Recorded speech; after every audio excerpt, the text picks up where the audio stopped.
ठीक आहे, भेटायचं या तुम्ही त्याची अपॉइंटमेंट घ्या, ते भेटा.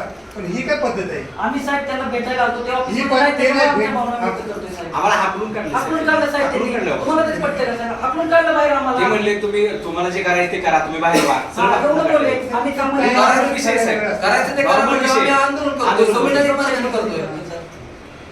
बाकी आमचं काहीच म्हणणं आमचं नाही. काहीच म्हणणं नाही. आम्ही काही त्यांना म्हणणं बाकी नाही. काही विषय नाही. त्यांनी बोलले असते, आम्ही व्यवस्थित संवाद केला असता ना त्यांच्याशी. आमचे सर्वसामान्यांचे प्रश्न घेऊन इथं आलो होतो. ते म्हणजे तुम्हाला काय करायचंय, दबाव आहे.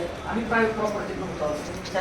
शासनाची प्रॉपर्टी तिथून हाकलून दिले तर प्रायव्हेट हाकलून दिले आम्हाला, साहेब. शासनाची प्रॉपर्टी जी असेल तर मध्ये जाऊन तुम्हाला इथं नाही, नाही, पण साहेब, तुम्हाला गेटच्या बाहेर अहो, साहेब बोलण्याची पद्धत व्यवस्थित पाहिजे. तुम्ही IAS व्हा, नाहीतर IAS अधिकाऱ्यांना ही अपेक्षा नाही, सर्वसामान्यांना साहेब ऐका, सर्वसामान्याचे प्रश्न घेऊन राज्याचे नोंदणी महानिरीक्षक म्हणून आम्ही ह्यांच्याकडे आलो.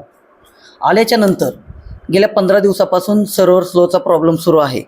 आम्ही त्यांना म्हणलं साहेब असा असा प्रॉब्लेम सुरू आहे, इतर बी काय प्रश्न होते.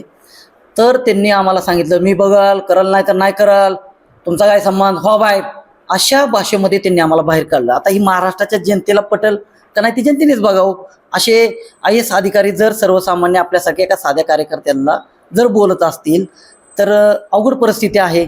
दुसरी गोष्ट, सर्वसामान्यांच्या टॅक्सवरती ह्या अधिकाऱ्यांचे पगार होतात आणि अशा अधिकाऱ्याला लोकसेवक म्हणून जनतेची सेवा करण्यासाठी बसवलं आहे.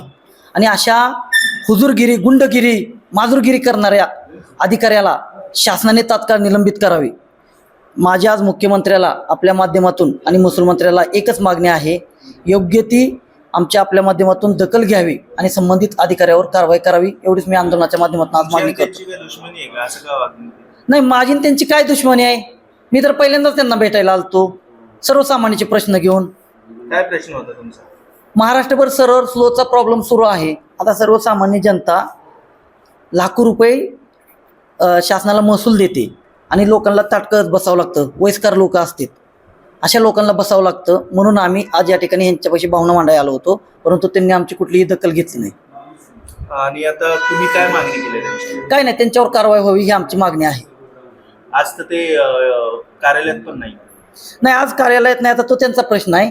आम्ही आमच्या भावना शासनाला आपल्या माध्यमातून पोहोचवतो की त्यांच्यावर योग्य ती कारवाई शासनाने करावी.